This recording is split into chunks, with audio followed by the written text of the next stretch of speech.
आपको याद है आज का टॉपिक क्या है?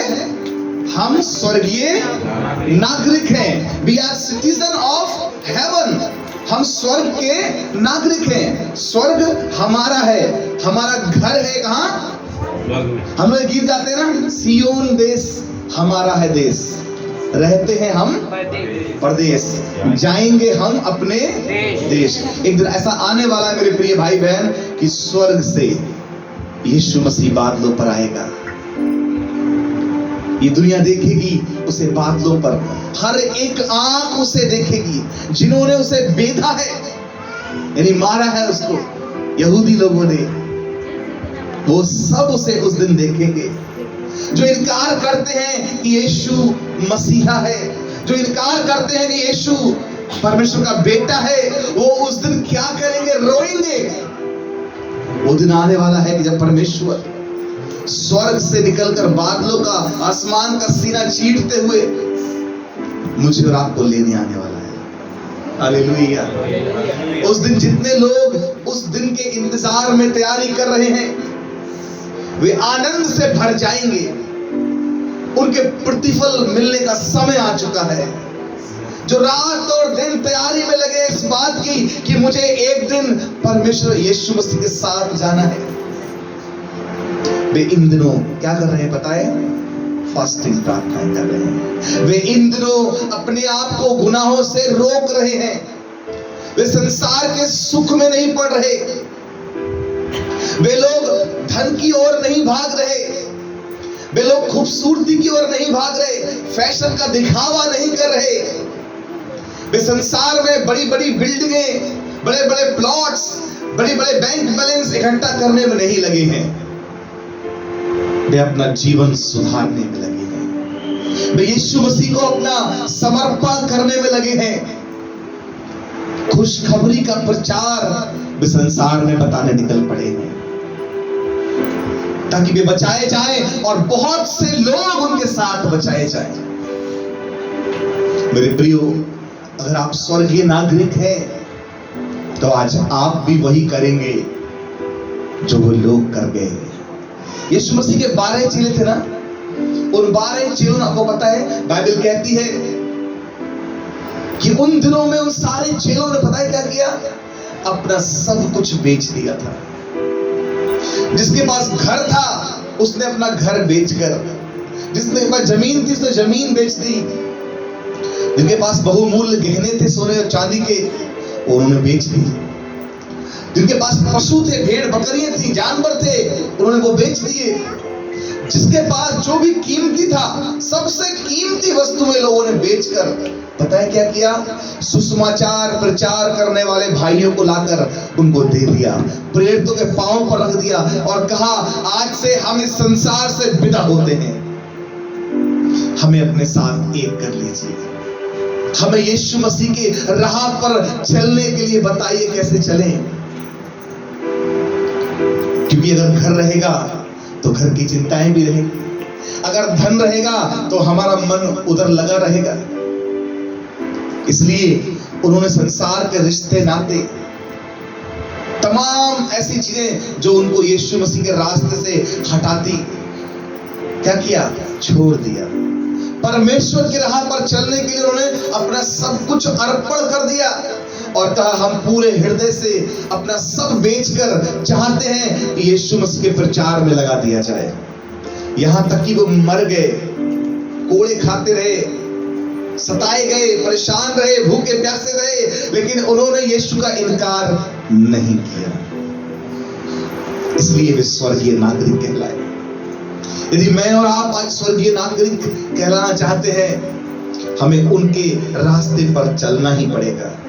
कोई और विकल्प नहीं है, कोई और शॉर्टकट नहीं है कि आप सोचें कि मैं संसार की भौतिक सुविधाओं का लाभ उठाता रहूं, मैं तो नाच गाना करता रहूं, अपनी फिल्में देखता रहूं, अय्याशियां करता रहूं, हर प्रकार के कुकर्म में लिप्त रहूं, धन कमाता रहूं, बिल्डिंगें खड़ा करता रहूं, संपत्ति जोड़ता रहूं और स्वर्गीय नागरिक बन जाऊं। ये संभव नहीं है। बाइबल का वचन ये कहता है, तुम परमेश्वर और धन दोनों की सेवा नहीं कर सकते। स्वामियों की सेवा नहीं कर सकता। तुम एक का आदर करोगे और दूसरे को तुच्छ जरूर जानोगे। ये धन भी एक प्रकार का क्या है? स्वामी है। ये भौतिकतावाद, ये संसार की सुविधाएं क्या है? एक स्वामी है, एक मालिक है संसार का। जब आप इसकी ओर बढ़ते हैं तो आप पहले इसको वर्शिप करना पड़ता है, उसके साथ अपनी जिंदगी एक करनी पड़ती है, तब जाकर यह धन प्राप्त होता है। तब जाकर बड़ी मेहनत के बाद, मशक्कत के बाद लोग धन को पूजते हैं। इसीलिए उनके लिए भगवान या गॉड बन चुका है। इसीलिए परमेश्वर ने कहा तुम्हारे दो खुदा नहीं हो सकते, या तो तुम धन के गुलाम बन जाओ या मेरे रास्ते पर चल लो। तुम परमेश्वर और धन दोनों की सेवा नहीं कर सकते। Change your mind. स्वर्ग में कोई करेंसी नहीं चलती मेरे भाई। स्वर्ग की करेंसी पता है क्या है? तुम्हारा अनंत जीवन। जब तुम वहां पाओगे, वहां पर एक करेंसी है जो स्वर्गीय करेंसी है। इधर की करेंसी उधर नहीं चलती। वचन में लिखा है, एक व्यवस्थापक यीशु के पीछे आ रहा था। उसने कहा, हे उत्तम गुरु, अनंत जीवन का वारिस होने के लिए मैं क्या करूं? यीशु ने उससे कहा, तो मुझे उत्तम क्यों कहता है? केवल एक ही उत्तम है, अर्थात परमेश्वर। उसने कहा, प्रभु मुझ पे दया कर, अनंत जीवन का वारिस होने के लिए, स्वर्ग में पहुंचने के लिए, नरक से बचने के लिए मैं क्या करूं, मुझे बता। उसने कहा, आज्ञाओं को माना कर, वचन को पढ़ा कर, दुआ किया कर। उसने कहा, ये सब तो मैं बचपन से करता आया हूं, हर संडे चर्च जाता हूं, रोज बाइबल पढ़ता हूं, आज्ञाओं को मानता हूं। पता है यीशु ने उससे क्या कहा? हाँ, सब कुछ तो तू करता है, लेकिन तुझमें एक बात की घटी है। अब वो सोचने लगा, मुझ में क्या कमी है भाई? संडे चर्च जाता हूं, आराधना करता हूं, दान भी देता हूं, उपवास भी करता हूं, मुझ में घटी कहां है? मेरा घर तो धन से भरा हुआ है, मेरे आगे पीछे इतने नौकर चल रहे हैं, अभी भी मेरे साथ कितने सारे मेरे नौकर हैं, दास हैं। बड़ा अमीर व्यक्ति था वो, बहुत धनवान था। उसके आगे पीछे लोग छाता लिए, साहब को धूप न लग जाए, साहब को बारिश ना परेशान करे, साहब के पैर मैल ना हो जाए, उनको बिठाते थे। बड़ा रईस आदमी था वो। और यीशु मसीह ने कह दिया कि तुझमें एक बात की कमी घटी है। सोचने लगा, मेरे घर में कौन सी घटी है? सब कुछ तो मेरे घर में लगा हुआ है, नौकर चाकर है, शान शौकत मेरे पास है। तब वो सोचने लग गया, क्या हो सकता है? तब यीशु ने कहा, तुझमें जो घटी है वो ये है, अपना सारा धन बेचकर कंगालों को बांट दे। ये तेरे लिए घटी का काम कर रहा है। तेरे लिए स्वर्ग राज में कंगाल बना रहा है ये धन।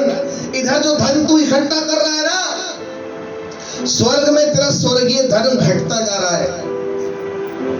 इधर जो चट्टे लगाए तूने धन के, स्वर्ग में तेरा धन जो था इकट्ठा, वो घट रहा है। तेरी घटी का कारण बन रहा है ये धन। इसलिए क्या कर, अपना सब कुछ बेचकर कंगालों में बांट दे और तुझे स्वर्ग में बड़ा धन मिलेगा। हालेलुया। क्या मिलेगा? बड़ा धन मिलेगा। वो सोचने लगा, स्वर्ग किसने देखा है? यहीं पर मजे आने चाहिए, इधर ही रोज चिकन मटन चलना चाहिए, इधर ही रोज बढ़िया वाले कपड़े, कृष्णा बिगड़े उनकी सूट बूट होना चाहिए। ये सोचते क्या बकवास कर रहे हो आप? मैं अपना सब कुछ बेचकर कंगालों को बांट दूंगा तो मैं तो खुद कंगाल हो जाऊंगा। फिर मुझे सैल्यूट कौन करेगा? लोग जो नमस्कार मुझे कर रहे हैं, जो मेरा आदर कर रहे हैं, वो तो मेरे धन के कारण ही कर रहे हैं। गरीबी में कोई आपको करता है सैल्यूट? कोई आपका आदर नहीं करता कि गरीब आदमी छोड़ो, इसको तो बुलाना ही बेकार है। लेकिन वो धनवान व्यक्ति सोचने लगा, अगर मैं अपना सब कुछ ये बांट दूंगा तो मेरा तो आदर सम्मान खत्म हो जाएगा, मेरा रुतबा खत्म हो जाएगा, मेरा भय खत्म हो जाएगा। और वो बड़ा उदास हो गया। उन्हें अच्छा, इस मुझे बहुत जरूरी काम है, अगली बार मिलते हैं। अभी वो खोज कर रहा था किसकी? परमेश्वर की, उद्धार की बात कर रहा था, अनंत जीवन की बातें कर रहा था, नरक से बचने की बात कर रहा था। और यीशु मसीह ने कहा, मेरी आज्ञाओं का पालन कर, तो दावा कर रहा था, हाँ मैं पालन करता हूं, हाँ मैं चर्च जाता हूं। लेकिन जैसे यीशु ने कहा, खुलकर कहा उससे, अपना धन छोड़ दे, क्या हुआ? उदास हो गया। सारे नौकरों को लेकर वहां से चलता बना। यीशु ने कहा, परमेश्वर के राज्य में धनवानों का प्रवेश करना कितना कठिन है। एक सुई के छेद में से ऊंट का निकल जाना तो सहज है, धनवानों का स्वर्ग के राज्य में प्रवेश करना उससे भी कठिन है। मेरे प्रिय भाई बहन, मैं आपको बताना चाहता हूं, ये सच्चाई है। आज हमारे जितने मसीह भाई बहन हैं, प्रचारक हैं, कोई छूटा नहीं है इस गुनाह से। आज प्रचारक भी इस लिस्ट में आ गए हैं कि मैं कैसे बहुत बड़ा इंसान बन जाऊं। कई मैं प्रचारकों को देखता हूं, वो सोने की मोटे मोटे यहां पर चैने पहनकर प्रचार करते हैं। वो अपने लिए बड़े रॉल्स रॉयल BMW से उतरते नहीं है। उनको लगता है यही सबसे बड़ा धन है। आपसे तो कहेंगे कि धन बेच दो, पर खुद इकट्ठा करने लग जाएंगे। ऐसे बहुत से धर्मगुरु आपको मिलेंगे कई समाज के अंदर, जो खुद तो चलेंगे BMW से और आपकी गाड़ी बिकवा देंगे आपसे कहकर। मेरे प्रिय, अगर ये ऐसा स्वभाव किसी प्रभु का दास का भी है, वो अपने लिए यह सोचे कि वो धर्मी है, पहले खुद करना पड़ेगा। हालेलुया। मैंने बताया, चेलों ने ये प्रचार जब किया, उससे पहले अपने अपने घर बेच दिए उन्होंने। जब चेलों ने लोगों से कहा अपना सब कुछ दान कर दो, उससे पहले वे अपना सब कुछ दान कर चुके थे। हालेलुया। आज अगर मैं आपसे कह रहा हूं तो पहले मुझे करना पड़ेगा। अगर मैं आपसे कह रहा हूं कि संसार में धन के पीछे नहीं भागना है, तो पहले मुझे सोचना पड़ेगा, कहीं मैं तो धन के पीछे नहीं भाग रहा। मेरे प्रिय भाई बहन, यीशु मसीह कहता है, तुम परमेश्वर और धन दोनों की सेवा नहीं कर सकते। क्यों? हम स्वर्गीय नागरिक हैं मेरे भाई, हम इधर के हैं ही नहीं। हमारा धन तो स्वर्ग में इकट्ठा हो रहा है। हमारा बैंक बैलेंस इधर हो या ना हो, स्वर्ग में होना चाहिए। कलाम में लिखा है, तुम अपने लिए क्या करो?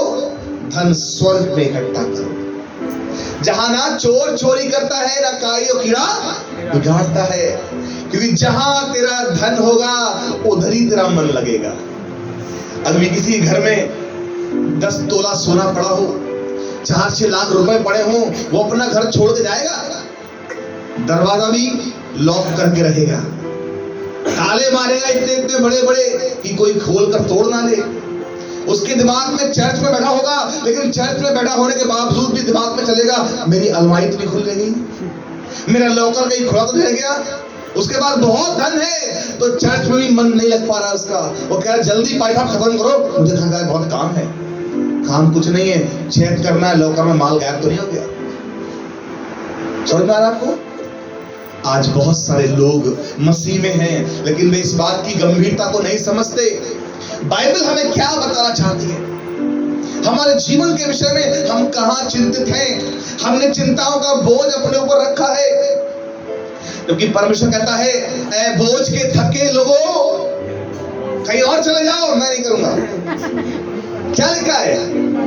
अरे मेरे पास आओ और मैं तुम्हें विश्राम दूंगा। I will give you rest. मैं तुम्हें क्या करूंगा? रेस्ट दूंगा। तुम्हारे मन जो गम से भरे हैं, तुम्हारे दुख जो कभी कम नहीं हो रहे, तुम्हारे घर से टेंशन और झगड़े प्रॉब्लम खत्म नहीं हो रहे, तुम्हारी बीमारियां तुम्हें छोड़ के नहीं जा रही, तुम्हारे आंसू बहते रहते हैं और कोई तुम्हें देखता नहीं है। तुम बोझ से दबे हुए हो, कर्ज से दबे हुए हो, तुम्हारा बेटा बेटियां तुम्हारा कहना नहीं मानते, तुम्हारी पत्नी तुम्हारा सम्मान नहीं करती, तुम्हारा पति तुम्हारा आदर नहीं करता, कोई तुम्हें प्रेम नहीं करता, तुम्हारे अपनों ने तुम्हें छोड़ दिया है। I will give you my love। मैं तुझे अपना प्रेम दूंगा। हालेलुया। क्यों वो इतना प्यार करता है हमसे पता है? उसने हमें अपनी समानता में बनाया है, अपने स्वरूप में बनाया है, और यहां रहने के लिए नहीं बनाया, स्वर्ग में रहने के लिए बनाया। हालेलुया। हम कौन हैं? हम सिटीजन ऑफ हेवन हैं, हम स्वर्गीय नागरिकता प्राप्त लोग हैं। मैं आपको बताना चाहता हूं, जिस प्रकार से संसार में एक गरीब व्यक्ति होता है ना, वो प्राइवेट काम करता है, 5,000, 10,000, 12,000 कमाता है, उसकी संसाधन सीमित होते हैं, वो प्राइवेट काम कर रहा है, उसको छुट्टी भी नहीं मिलती है, मांगता रहता है, उसके घर के खर्चे पूरे नहीं हो पाते हैं। लेकिन एक समय ऐसा आता है कि कहीं जॉब की बात सुनता है कि हाँ भाई अप्लाई करने का समय आ गया है, वैकेंसी निकली है गवर्नमेंट, सेंट्रल गवर्नमेंट की, वो फॉर्म खरीदता है, भरता है और डाल देता है, प्रार्थनाएं करता है प्रभु मेरा नंबर आ जाए। और एक दिन ऐसा होता है कि सेंट्रल गवर्नमेंट के अधिकारी उसको इंटरव्यू लेते हैं, सेलेक्ट कर लेते हैं। जिस दिन से वो सेलेक्ट होता है, आपको पता है उसके जीवन चेंज हो जाता है। सरकारी महकमा, सेंट्रल गवर्नमेंट जितनी सुविधाएं अपने बाकी लोगों को देती है, उतनी ही सुविधाएं उस व्यक्ति को भी देती है। उस दिन से उसे क्या मिलेगी? लीव मिलेगी, ईएल और सीएल मिलेंगे उसे। कभी बीमार पड़ेगा तो खर्चा गवर्नमेंट उठाएगी, उसके बच्चों की पढ़ाई खर्चा गवर्नमेंट देगी, उसका रेंट गवर्नमेंट भरेगी, उसके आने जाने के लिए टीए देगी, हर साल उसका महंगाई भत्ता बढ़ेगा। यहां तक कि अगर वो मर जाए तो उसके बाल बच्चों का भी ख्याल रखेगी, उसका इंश्योरेंस कराएगी, हेल्थ इंश्योरेंस कराएगी, और रिटायरमेंट पे उसे अच्छा पैसा मिलता है, और रिटायरमेंट के बाद उसे पेंशन भी मिलती है। गवर्नमेंट कितनी ख्याल रखती है ना अपने कर्मचारियों का। मेरे प्रिय भाई बहन, संसार के लोग तुम्हारा इतना ख्याल रख सकते हैं, सोचो तुम्हारा स्वर्गीय परमेश्वर कितना ख्याल रखता होगा। जिस दिन तुम यीशु मसीह को अपना हृदय दे देते हो, जिस दिन तुम ये कहते हो परमेश्वर मैं अपना जीवन तेरे हाथों में देता हूं, जिस दिन आप उसके नाम से बपतिस्मा लेते हो, कहते हो परमेश्वर आज से मैं पुराना वाला व्यक्ति नहीं रहा, मैं मर गया हूं संसार के लिए, अब से मसीह मुझ में जीवित हो जाए। आप जानते हैं उस दिन से आपका नाम स्वर्ग में पुस्तक में लिख जाता है, स्वर्ग की डायरी में आपका नाम लिख जाता है, और फिर जो फैसिलिटी स्वर्ग में प्राप्त होती है लोगों को, वो जमीन पर आपको मिलने लग जाती है। हालेलुया। ये आपकी नागरिकता पता कहां की रहती है? फिर स्वर्ग की रहती है। जिस दिन अपना जीवन आप यीशु मसीह को दे देंगे, आपको स्वर्ग से मिलने वाली सुविधाओं में नाम दर्ज हो जाएगा। हालेलुया। जिस दिन आप बीमार पड़ेंगे, परमेश्वर आपके लिए स्वर्गदूतों को भेज देगा, जाओ मेरे दास को चंगा करो। हालेलुया। जिस दिन आप समस्या में होंगे, परमेश्वर आपकी सहायता करेगा। जिस दिन आप मौत के बिस्तर पे होंगे, परमेश्वर आपको अपनी गोद में ले लेगा। हालेलुया। और आपके बाद भी आपके बच्चों को अनाथ नहीं छोड़ेगा। हालेलुया। आपकी पत्नी का, आपके बच्चों का, आपकी पीढ़ी दर पीढ़ी वंश के वंश का भी ख्याल रखने वाला परमेश्वर है। हालेलुया। वो सारी सुविधाएं जो स्वर्ग से मिलती हैं, वो आपको मिलना शुरू हो जाती है। मेरे प्रिय भाई बहन, आप पृथ्वी पर रहते हुए कौन बन जाते हैं? स्वर्गीय नागरिक बन जाते हैं। हालेलुया। तो इस नागरिकता को प्राप्त करना आज बेहद जरूरी है हर एक जन को, कि वो आज यीशु मसीह पर विश्वास करे। जैसे वो मृतकों में से जी उठा, एक दिन तुम्हें भी मृतकों में से जीवित उठाएगा। हालेलुया। जैसे वो देह सहित स्वर्ग पे चला गया, वैसे ही तुम्हें भी देह सहित एक दिन उठाने के लिए आने वाला है। हालेलुया। एक दिन बाद को प्रभु आएगा। जितने लोग तैयारी में लगे हैं, जितने लोग अपने जीवन को परमेश्वर के अनुसार चला रहे हैं, जो इन दिनों स्वर्गीय नागरिकता प्राप्त करने के लिए तैयारी कर रहे हैं, वो उन्हें आएगा और अपने मेंबर को, जितने भी स्वर्ग में जाने वाले लोग हैं, उन्हें अपने साथ बादलों पर खींच लेगा। हालेलुया। हालेलुया। ये संसार देखता रह जाएगा, कहां गए? कलाम में लिखा है 2 जन उस दिन क्या होंगे? खेत में काम कर रहे होंगे।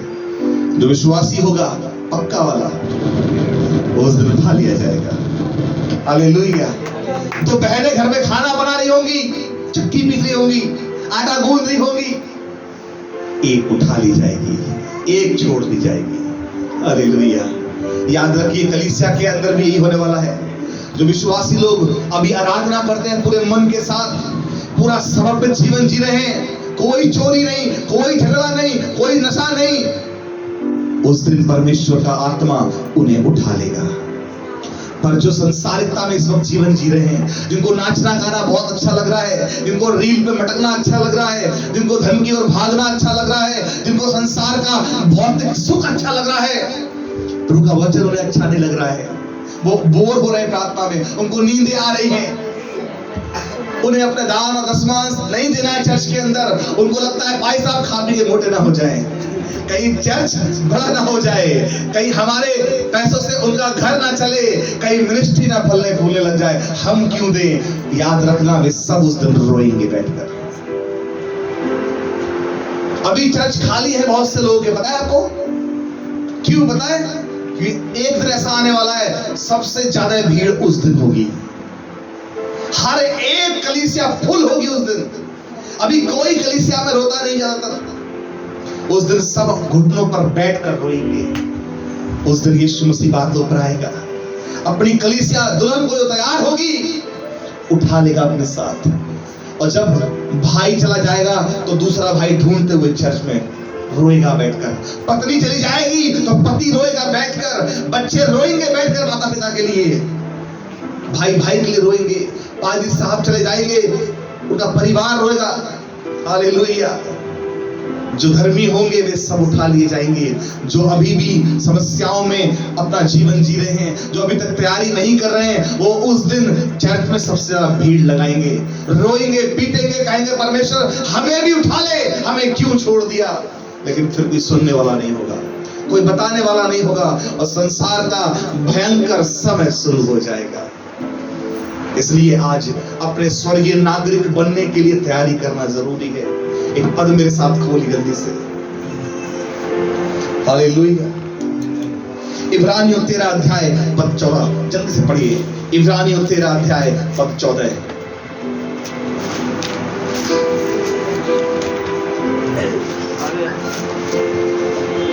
क्योंकि यहाँ हमारा कोई स्थायी नगर नहीं, क्योंकि हमारा यहाँ कोई स्थायी नगर नहीं है, वरन हम एक आने वाले नगर की खोज में हैं। वरन हम एक आने वाले नगर की खोज में हैं।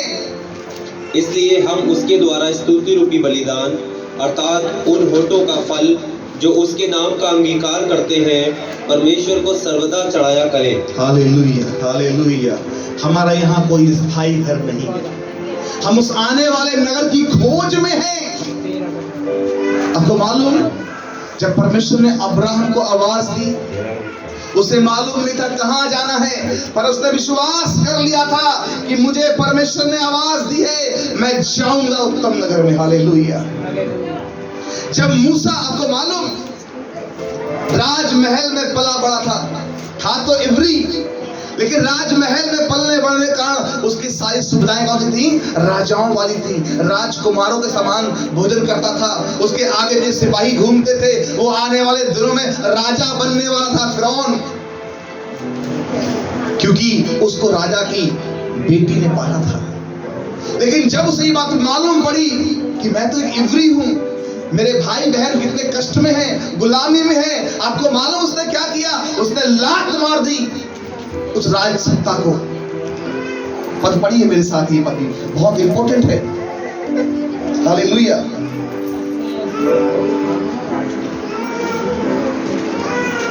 हालेलुया। यही पर है, इब्रानियों पुस्तक में ही है, 3 अध्याय में है। हालेलुया। Thank you Jesus. एक मिनट।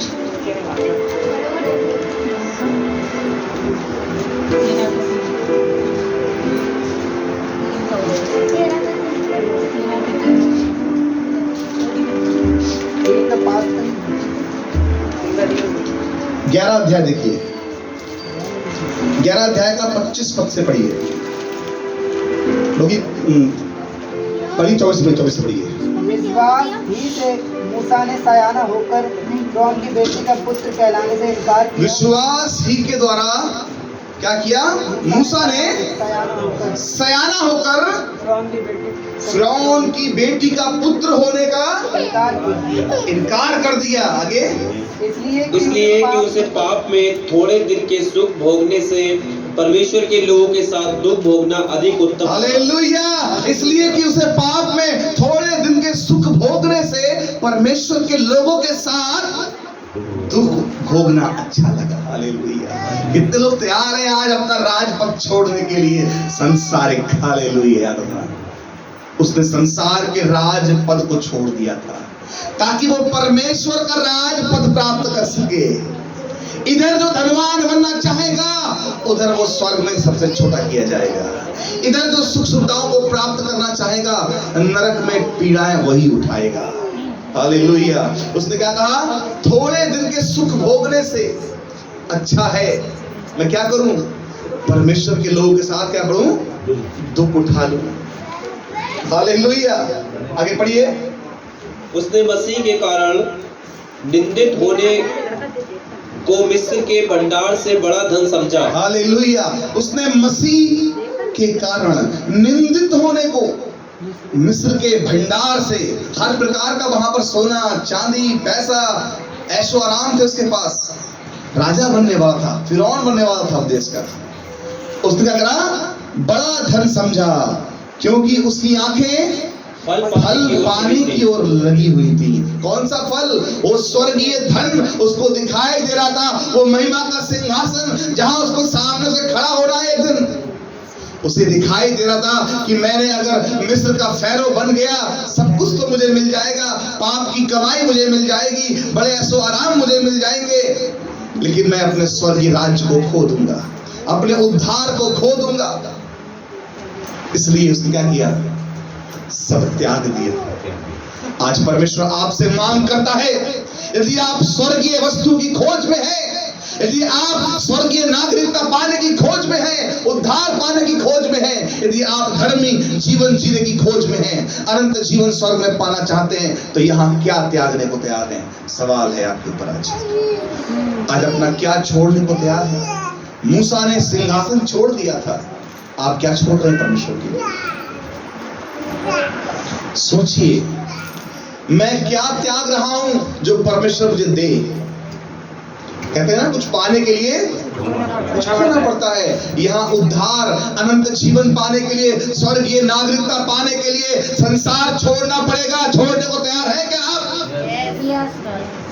कैसे छोड़ने को तैयार है? हमसे गुटखा तो छूट ही नहीं रहा है, हमसे तंबाकू छूट नहीं रही है, हमसे चोरी लकोरी छूट नहीं रही है, हमसे नशा छूट नहीं रहा है, हमसे झगड़ा गाली गलौज छूट नहीं रहा है, व्यभिचार छूट नहीं रहा है, इश्कबाजी नहीं छूट रही है, हमसे त्योहार नहीं छूट रहे हैं, हमसे हमारे रिश्तेदार नहीं छूट रहे, हमसे हमारे वे लोग नहीं छूट रहे हैं जिनकी संगति हमें नरक में लेके जाएगी, हमसे पैसे का लालच नहीं छूट रहा है, हमसे लयमारी दयमारी का धन नहीं छूट रहा है, हमसे घूसखोरी नहीं छूट रही है, हमसे लालच नहीं छूट रहा है।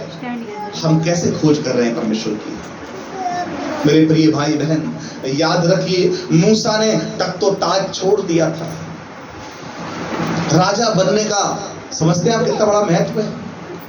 ठुकरा दिया। उसने कहा थोड़े दिन के सुख से अच्छा है मैं परमेश्वर के लोगों के साथ दुख उठा लूंगा। अरे जब मसीह में आओगे ना तो दुख उठाना ही पड़ेगा। कलाम में लिखा है संसार तुमसे प्रेम नहीं करेगा, उसने यीशु से प्रेम नहीं किया। हालेलुया। तुम संसार के नहीं हो, मेरे नाम के कारण सब जातियों के लोग तुमसे बैर करेंगे, क्योंकि उसने पहले मुझसे बैर किया है। यीशु कहता है ना, उसने पहले मुझसे बैर किया है। मेरे प्रिय भाई बहन, संसार आपको गालियां देता है, तुम्हें सताता है, मारता है, तुम्हारे पीछे पड़ा रहता है, क्योंकि उसने यीशु मसीह को भी ऐसा ही किया था। जो निर्दोष था, निष्कलंक था, निष्पाप था, उसने उस पर भी इल्जाम लगा दिए। यीशु मसीह को कहीं का भी उसने नहीं छोड़ा। संसार के लोग उसको अंतिम समय तक पीछे पड़े रहे।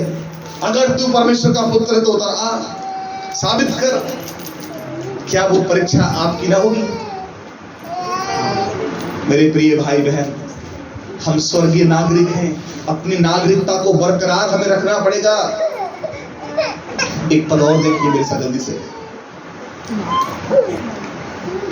फिलिपियों 3:20 जल्दी से पढ़ेंगे। बोलिए 17 से पढ़ें, 17 से 21 तक पढ़ें। फिलिपियों 3:17 से 21 तक, 17 से 21।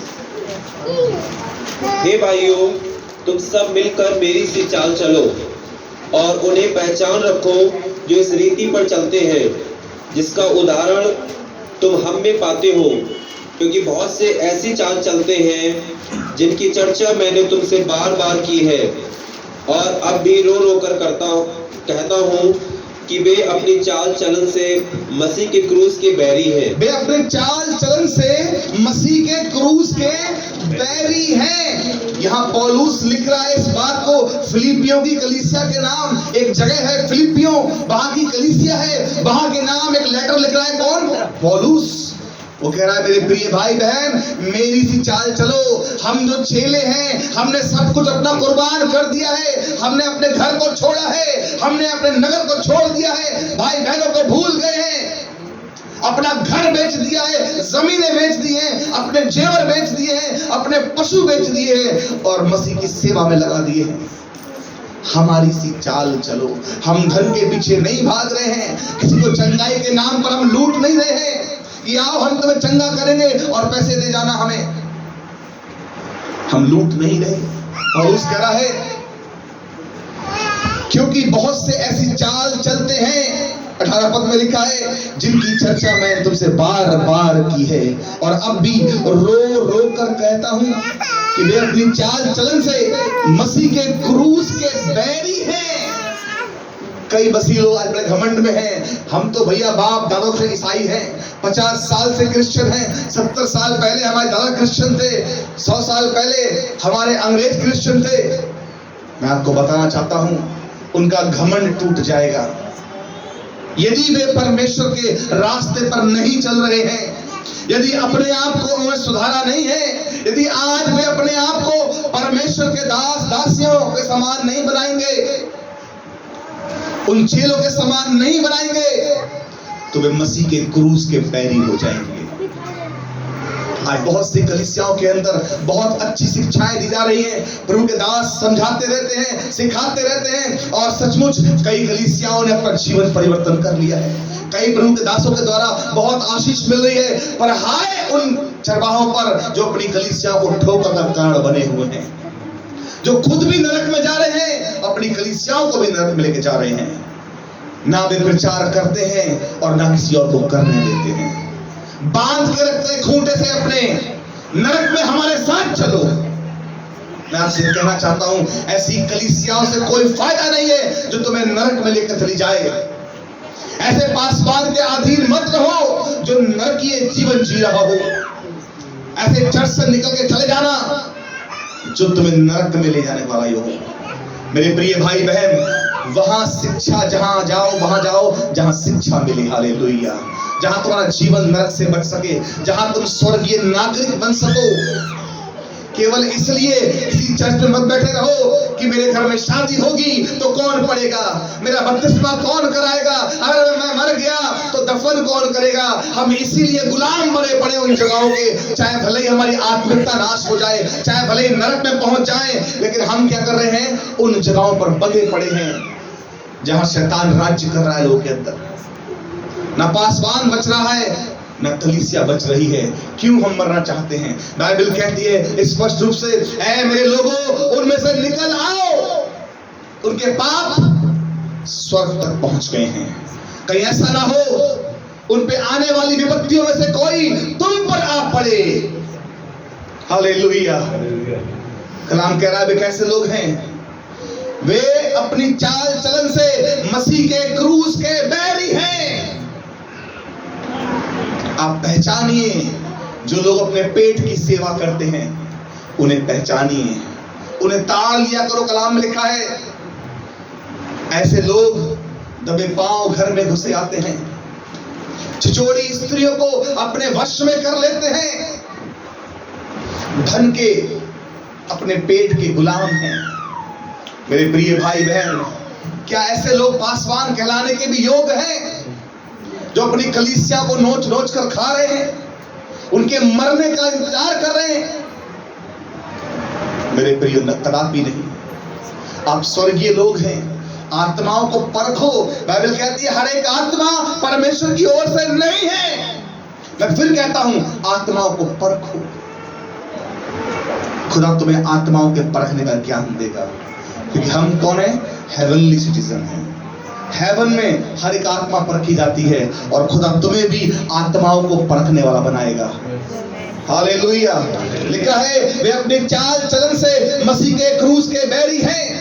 रोज पौआ लगाते हैं, रोज दुआ कर लेते हैं, 2-2 3-3 शादियां कर रहे हैं, पाप की कमाई को घर में रखना चाहते हैं, अपने गुनाहों को तौबा नहीं कर रहे, ना कोई खुदा परस्ती उनके अंदर, बस नाम के हम मसीह हैं। अगर ऐसा कोई जीवन है तो वो याद रखना, वो अपने चाल चलन से मसीह के क्रूस के बैरी हैं। रात और दिन आप झूठ बोल रहे हैं, इसलिए केवल धन कमा सके। चालाकी आपके अंदर है, मक्कारी आपके अंदर है, हर प्रकार का दुष्कर्म, बुराई, व्यभिचार, नंगनता, नीचता, हर प्रकार की कड़वाहट। क्यों? फिर हम अपने आप को मसीह कहलाएंगे तो कलाम में लिखा हम कैसे हैं? मसीह के क्रूस के बैरी हैं। हालेलुया। लिखा है उनका अंत विनाश है, उनका ईश्वर पेट है। वे अपनी लज्जा की बातों पर घमंड करते और पृथ्वी की वस्तुओं पर मन लगाए रहते हैं। हालेलुया। याद रखिए, अगर हम लज्जा की बातों में इन्वॉल्व हैं, हमें शर्म आनी चाहिए। हम पृथ्वी की वस्तुओं पर मन लगाए हुए हैं। ये मेरा हो जाए, वो मुझे मिल जाए, मैं इतना बड़ा हो जाऊं, मैं ये कर लूं, मैं वो कर लूं। संसार की हर वस्तु आप चाहते हैं। क्या आप भूल गए इस बात को कि जब लाजर मरा और धनवान व्यक्ति भी मरा, धनवान व्यक्ति ने नरक में पीड़ा में अपनी आंखें उठाई और अब्राहम से कहा, हे पिता अब्राहम, इस लाजर को भेज दे, अपनी उंगली का सिरा मेरे मुंह पर रख दे पानी में भिगोकर। एक बूंद पानी के लिए मैं तड़प रहा हूं। आपको मालूम है उस धनवान व्यक्ति को अब्राहम ने क्या जवाब दिया? उसने कहा, हे पुत्र, याद कर जब तू पृथ्वी पे था, तूने अपने धन से संसार की सारी वस्तुओं को ले लिया था। तूने अच्छे अच्छे कपड़े पहने, तूने बढ़िया माल खाए, तूने हर सुविधा को जुटाया, सारी सुविधाएं तेरे पास थी, इसलिए आज तू नरक में पीड़ा में पड़ा है। और इस लाजर ने संसार में बड़ा दुख उठाया, बड़ी गरीबी सही है, बड़ा परेशानी उठाई है, परंतु इसने पाप नहीं किया धन कमाने के लिए। ये मेरे भरोसे पर रहा कि एक दिन स्वर्ग में जरूर परमेश्वर मुझे अच्छा जीवन देगा। ये पृथ्वी पर नरक के समान जीवन जीता रहा। इसको कुत्ते चाटते थे, इसके घाव को। ये रोटियां मांग मांग कर खाता था, गरीबी में था, लाचारी में था, लेकिन फिर भी इसने पाप नहीं किया, इसने चोरी नहीं करी। क्यों? इसे विश्वास था ये जीवन कुछ दिन का है, एक दिन स्वर्ग में मैं आनंद करूंगा। और सचमुच वो मरा और आज स्वर्ग में आनंद कर रहा है। हालेलुया। और वो धनवान व्यक्ति नरक में पीड़ा में जल रहा था। आज उसकी एसी, उसका कूलर, उसका पैसा, उसकी गाड़ी, उसका कार, उसका बंगला, कोई उसे नरक की पीड़ा में आराम नहीं पहुंचा रहा। कोई मित्र उसका, कोई रिश्तेदार, कोई पड़ोसी, कोई भी जन पैसे वाला, कोई विधायक, सांसद आज उसको पीड़ा में कोई भी एक बूंद पानी देने के योग्य नहीं था। लेकिन वो जो दुख उठा रहा था संसार में, वो कितने आराम से अब्राहम के साथ टहल रहा था। श्वेत वस्त्र पहने हुए नौकर चाकर उसके पीछे घूमते थे। हालेलुया। स्वर्ग में सुविधाओं का आनंद ले रहा था। हालेलुया। आज मेरे प्रियो, मेरे और आपके लिए एक धन्य आशा है स्वर्ग के अंदर।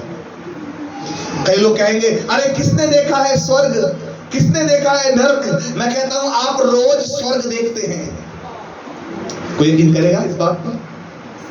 आप जानते हैं कितने स्वर्ग हैं? 3 स्वर्ग हैं। परमेश्वर ने इसीलिए एक स्वर्ग आपकी आंखों के सामने रखा है, ताकि रोज आप देखें और इस बात को सोचें कि एक दिन मैं इस पहले स्वर्ग के पार जाऊंगा और तीसरे स्वर्ग तक खुदा के समक्ष पहुंचूंगा। हालेलुया। ये सामने जो आपको आकाश दिखता है ना, जहां पक्षी उड़ते हैं, जहां तान चांद और तारे चमकते हैं, जहां बादलों से बारिश होती है, ये पहला हेवन है। आपको मालूम है? ये पहला स्वर्ग है। ये क्या है? पहला क्या है?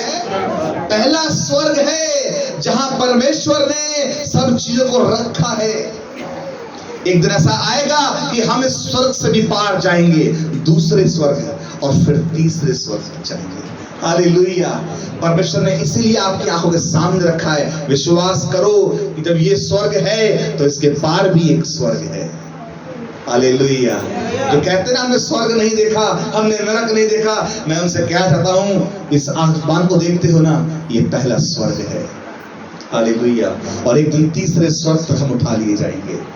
जहां परमेश्वर रहेगा वहां हमें भी रखेगा। कलाम में लिखा है, मैं जाता हूं, यूहन्ना 14 अध्याय में, तुम्हारा मन व्याकुल ना हो, तुम पिता पर विश्वास रखते हो, मुझ पर भी विश्वास रखो। जहां मैं रहता हूं वहां तुम भी रहो।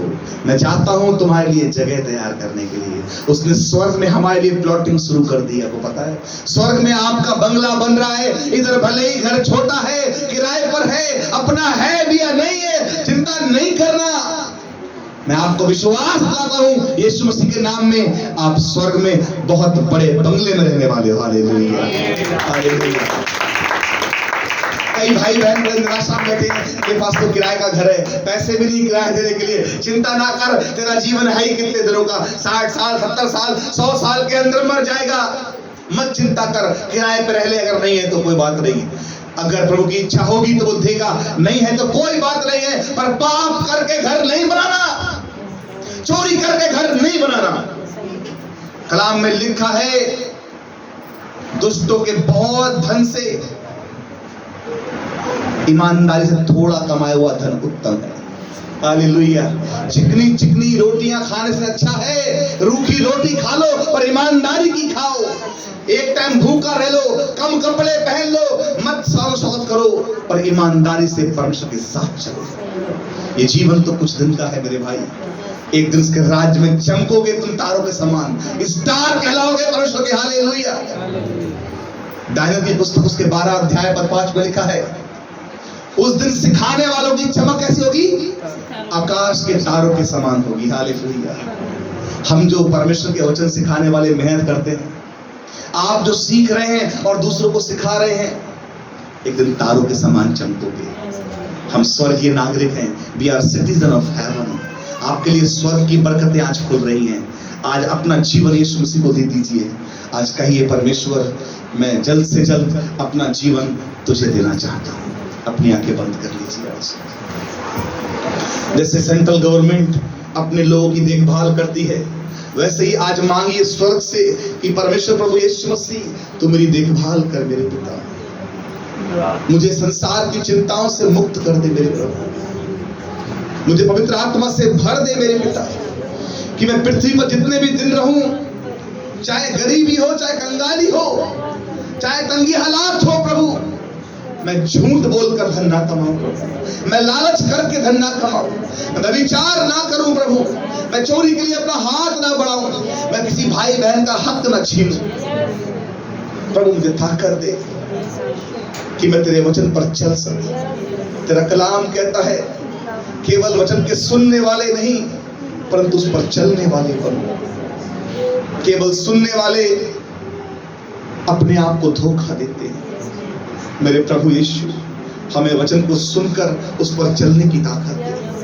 हम में से हर एक जन इतना ईमानदार बने प्रभु कि जब वो खड़ा हो तो अपने आप चंगाइयां हो जाए। जिनके लिए प्रार्थना की जाए प्रभु, तेरी ओर से प्रभु हर प्रार्थना का उत्तर आने पाए। मेरे प्रभु हम अपने चरित्र के साथ, पूरे विश्वास के साथ प्रार्थना करने पाए। हमारा घमंड आप है प्रभु। आपका वचन कहता है, तुम किसी बात पर घमंड ना करना, केवल एक बात के लिए करना कि तुम यीशु मसीह को जानते हो। हाँ प्रभु, हमें ना घर का घमंड हो, ना अपनी बुद्धि का, ना अपनी नॉलेज का, ना अपनी पढ़ाई लिखाई का, ना बाल बच्चों का, ना रिश्तेदारों का, ना किसी धन संपत्ति का। हमें केवल एक ही घमंड काफी है कि हम आपको जानते हैं प्रभु, और जो कुछ मांगते हैं वो यीशु मसीह के नाम में हमें मिल जाता है। प्रभु हम धन्यवाद देते हैं कि आपने हमें चुना, हमें गंदगी से निकाला है प्रभु। हमारे उन दिनों को जब हम याद करते हैं परमेश्वर, जब हम पाप में और गुनाहों में लदे हुए थे प्रभु, तेरी दया हुई हम पर और तूने हमें बचाया है प्रभु। जितना प्रेम आपने हमसे किया है परमेश्वर, हम उतना प्रेम अभी तक आपको नहीं कर पाए हैं प्रभु। उतना प्रेम करना हमें सिखाइए। मेरे प्रभु यीशु, हम आपके लिए कुछ भी अब तक त्यागा नहीं है प्रभु। आज होने दीजिए इस कलीसिया के लोग अपना समर्पण करने पाए, अपने पापों से मन फिराने पाए प्रभु। आज लोग डिसीजन लें कि वो आज से नशा नहीं करेंगे। आज मैं पवित्र आत्मा आपसे चाहता हूं, आज एक एक पर कब्जा कर लीजिए प्रभु। ये अपने गुनाहों से आजाद होने पाए। जो लोग गुटखा, तंबाकू, बीड़ी, सिगरेट, नशा, किसी प्रकार के व्यभिचार में गिरे हुए, कोई नशे में गिरे हुए, प्रभु आज आजाद कर दे तू। यीशु के नाम में जो कर्जे की आत्मा में दब गए हैं प्रभु, तूने आजाद कर दे प्रभु। जो चिंता में, परेशानियों में है, जो झगड़े की आत्मा में परेशान रहते हैं, यीशु के नाम से घरों में शांति आने पाए। तूने ब्लेस कर दे मेरे प्रभु। तेरा वचन कहता है जो कुछ तुम प्रार्थना विश्वास से मांगोगे वो सब तुम्हें दिया जाएगा। मेरे प्रभु यीशु, ये संसार हमारे योग्य नहीं, क्योंकि संसार तेरे योग्य भी ना था, तेरे चेलों के योग्य भी ना था। वो बकरियों के खाले ओढ़े हुए घूमते रहे, वो पिटते रहे, बदनामी सहते रहे, तंगी हालात में भूखे मरते रहे, लेकिन उन्होंने तेरे वचन को नहीं छोड़ा। प्रभु हमें भी उनके समान बना, अपने समान बना मेरे परमेश्वर, ताकि इस संसार से हम जब विदा हों तो हंसते हंसते जाएं कि अब हमारे कूच करने का समय आ गया है। प्रभु जिस दिन तुम्हें उठाएगा यहाँ से, हम प्रभु आंसुओं से नहीं परंतु जयकार के साथ जाने पाए कि हमारा समय आ गया है, हम उस खुदा के राज्य में रहने जा रहे हैं, संसार की चिंताओं से मुक्त होने पाए। मेरे प्रभु, आज जितने लोगों ने अपना जीवन अभी तक आपको नहीं दिया है, आज के इस संदेश के बाद वो अपना जीवन तुझे दे सके प्रभु। हाँ पिता, जो लोग अब तक अपने जीवन में पाप करते आए हैं प्रभु, आज से पाप छोड़ नहीं पाए।